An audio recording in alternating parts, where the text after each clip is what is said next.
नमस्कार, मैं अभिसार शर्मा। दोस्तों, क्या आप जानते हैं कि आज भारत की लोकतंत्र की नींव हिल रही है। बिहार में अंतिम मतदाता सूची में भारी अनियमितताएं सामने आई हैं, जहां लाखों वोटरों के नाम गायब हैं या डुप्लीकेट है। कांग्रेस के जयराम रमेश ने इसे चुनाव आयोग की साजिश बताया है और कहा है कि ईसी बीजेपी की बी टीम बन चुका है। ये एक निर्णायक मोड़ है, क्योंकि अगर वोट चोरी हो रही है तो हमारा लोकतंत्र खतरे में है। क्या हम चुप रहेंगे? दोस्तों, इस वीडियो में मैं आपको पूरी डिटेल दूंगा, लेकिन उससे पहले एक छोटी सी रिक्वेस्ट। अगर आपने अभी तक वीडियो को लाइक नहीं किया है तो गोदी मीडिया के एंकर्स की तरह आलसी मत बनिए। लाइक बटन दबाइए, इसे अपने दोस्तों और परिवार के साथ शेयर कीजिए और कमेंट्स में बताइए कि आप भारत के किस शहर या राज्य से ये वीडियो देख रहे हैं।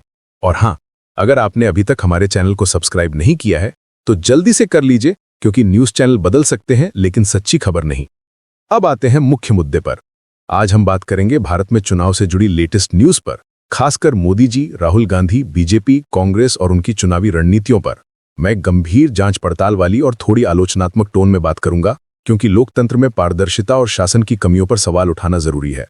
क्या आपने सोचा है कि अगर चुनाव आयोग ही पक्षपाती हो जाए तो वोटर का क्या होगा?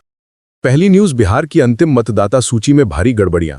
टाइम्स ऑफ इंडिया की रिपोर्ट के मुताबिक कांग्रेस के जनरल सेक्रेटरी जयराम रमेश ने आरोप लगाया कि इसी ने एसआईआर ड्रामा ऑर्केस्ट्रेट किया है। लाखों वोटरों के नाम गायब हैं, खासकर विपक्षी इलाकों में। क्या ये बीजेपी की चुनावी स्ट्रैटेजी का हिस्सा है? चुनाव आयोग के डेटा से पता चलता है कि कुछ जिलों में 10% से ज्यादा डिस्क्रिपेंसी है। ये लोकतंत्र की कमजोरी दिखाता है। क्या हम ऐसे चुनावों पर भरोसा कर सकते हैं? दूसरी न्यूज, राहुल गांधी ने कोलंबिया से मोदी सरकार पर हमला बोला। इंडिया टुडे की रिपोर्ट में कहा गया कि ये यूनिवर्सिटी में राहुल ने कहा, भारत में लोकतंत्र पर थोक हमला हो रहा है। उन्होंने कहा कि ये भारत के लिए सबसे बड़ा खतरा है। बीजेपी ने इसे देश के हितों के खिलाफ बताया, लेकिन क्या राहुल की बात में दम नहीं? सर्वे बताते हैं कि युवा वोटरों में असंतोष बढ़ रहा है और विपक्ष एकजुट होने की कोशिश कर रहा है। तीसरी न्यूज, राहुल गांधी को घरेलू लड़ाई पर फोकस करने की सलाह। ट्रिब्यून की रिपोर्ट में कहा गया कि राहुल को हर दिन संसद के अंदर और बाहर अपनी बहस तेज करनी चाहिए। क्या राहुल की विदेश यात्राएं कांग्रेस की स्ट्रैटेजी को कमजोर कर रही हैं? लेकिन देखिए, राहुल की भारत जोड़ो न्याय यात्रा ने युवाओं में जागरूकता बढ़ाई है, जैसा कि इंडियन एक्सप्रेस की रिपोर्ट में है। चौथी न्यूज, लखनऊ में कांग्रेस का होर्डिंग, जहां राहुल गांधी को भगवान राम के रूप में दिखाया गया है, जो 10 सिर वाले वोट चोर को मार रहे हैं। टाइम्स ऑफ इंडिया की रिपोर्ट से पता चलता है कि ये बीजेपी पर तंज है। क्या ये कांग्रेस की नई चुनावी स्ट्रैटेजी है, जहां वे हिंदुत्व को अपने तरीके से इस्तेमाल कर रहे हैं, लेकिन बीजेपी ने इसे धार्मिक भावनाओं का अपमान बताया? क्या वोट चोरी का मुद्दा चुनावों में बड़ा बनेगा? पांचवी न्यूज, बीजेपी नेता तरुण चुग ने कहा कि जब भी खुशी का माहौल होता है, राहुल गांधी शोक का संगीत बजाते हैं। न्यूज वेब इंडिया की रिपोर्ट में ये युवाओं की राष्ट्र निर्माण में भूमिका पर फोकस है, लेकिन क्या ये बीजेपी की स्ट्रैटेजी है, विपक्ष को नेगेटिव दिखाने की? चुनाव आयोग के डेटा से पता चलता है कि युवा भागीदारी बढ़ रही है, लेकिन पारदर्शिता की कमी से वे निराश हैं। छठी न्यूज, राहुल गांधी ने कोलंबिया में मोदी सरकार पर फिर हमला किया, कहा कि लोकतंत्र पर हमला भारत के लिए खतरा है। हिंदुस्तान टाइम्स की रिपोर्ट में कहा गया कि राहुल ने कहा, विभिन्न परंपराओं के लिए लोकतंत्र जरूरी है। एनडीटीवी की रिपोर्ट में भी यही है।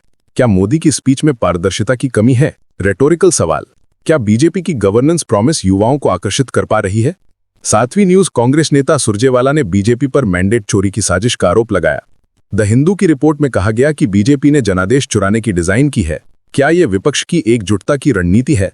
मीडिया रिपोर्ट से पता चलता है कि विरोधी पार्टियां इसी पर दबाव बना रही हैं। आठवीं न्यूज, बीजेपी ने राहुल के विदेशी बयानों पर हमला किया, कहा कि वे भारत के हितों को कमजोर कर रहे हैं। हिंदुस्तान टाइम्स की रिपोर्ट में बीजेपी सांसद सुधांशु त्रिवेदी ने कहा कि कांग्रेस विदेशी निर्देशों पर चल रही है। क्या ये बीजेपी की स्ट्रैटेजी है, राहुल को देशद्रोही दिखाने की? नौवीं न्यूज, राहुल की विदेशी रेटोरिक हिंदुत्व पर। इंडिया टुडे की रिपोर्ट में कहा गया कि ये गलत फोकस है और सहयोगियों को अलग कर रहा है। क्या कांग्रेस की चुनावी स्ट्रैटेजी में बदलाव की जरूरत है? 10वीं न्यूज, राहुल गांधी ने कहा कि वे चुनावी सिस्टम की गंभीर डिस्क्रिपेंसी को चुनौती देंगे। रॉयटर्स की रिपोर्ट में कहा गया कि राहुल पब्लिक मोबिलाइजेशन और कोर्ट के जरिए लड़ेंगे। बिहार चुनाव नवंबर तक है और सर्वे बताते हैं कि विपक्ष को बढ़त है। 11वीं न्यूज, विपक्ष ईसी के खिलाफ प्रदर्शन कर रहा है। वोट थेफ्ट के आरोप में बीबीसी की रिपोर्ट में कहा गया कि कांग्रेस ने 48 सीटें गंवाई अनियमितताओं से। क्या ईसी एक व्यक्ति एक वोट को लागू कर पा रहा है? 12वीं न्यूज, सुप्रीम कोर्ट ने राहुल के आर्मी पर रिमार्क्स पर प्रोसीडिंग स्टे की, लेकिन सेंसर किया। द हिंदू की रिपोर्ट में प्रियंका गांधी ने कहा कि जज तय नहीं कर सकते कौन सच्चा भारतीय है। क्या ये लोकतंत्र की कमजोरी दिखाता है? 13वीं न्यूज, राहुल ने सीईसी सिलेक्शन पर मोदी शाह के मिडनाइट डिसीजन को असम्मानजनक बताया। इंडियन एक्सप्रेस की रिपोर्ट में राहुल का डिसेंट नोट है, जहां उन्होंने कहा कि यह सुप्रीम कोर्ट के ऑर्डर का उल्लंघन है। 14वीं न्यूज 2024 चुनावों के बाद विपक्ष दावा कर रहा है कि रिगिंग हुई, जहां बीजेपी 240 सीटों पर सिमटी। बीबीसी की रिपोर्ट में राहुल ने सीसीटीवी फुटेज डिलीट होने का आरोप लगाया। 15वीं न्यूज आगामी बिहार चुनावों में बीजेपी की गवर्नेंस प्रॉमिस पर फोकस, लेकिन विपक्ष युवा भागीदारी बढ़ा रहा है। 16वीं न्यूज दिल्ली असेंबली 2025 में मोदी की रैली, जहां उन्होंने बजट को मिडिल क्लास फ्रेंडली बताया, लेकिन केजरीवाल ने बीजेपी पर होलीगनिज्म का आरोप लगाया। ये सभी न्यूज दिखाती हैं कि भारत के चुनावी परिदृश्य में पारदर्शिता की कमी है। बीजेपी की स्ट्रेटेजी युवाओं को आकर्षित करने की है, लेकिन विपक्ष की एकजुटता और राहुल की स्पीच इसे चुनौती दे रही है। क्या मोदी की रैलियां वोटरों को प्रभावित कर पाएंगी? चुनाव आयोग के डेटा और मीडिया रिपोर्ट से साफ है कि वोटर जागरूकता जरूरी है। अब पब्लिक अवेयरनेस पर। दोस्तों, चुनाव देश का भविष्य तय करते हैं। वोटर जागरूकता और भागीदारी जरूरी है। अगर हम सतर्क नहीं रहेंगे तो लोकतंत्र कमजोर होगा। अपनी आवाज उठाइए, वोट दीजिए और अनियमितताओं पर सवाल कीजिए।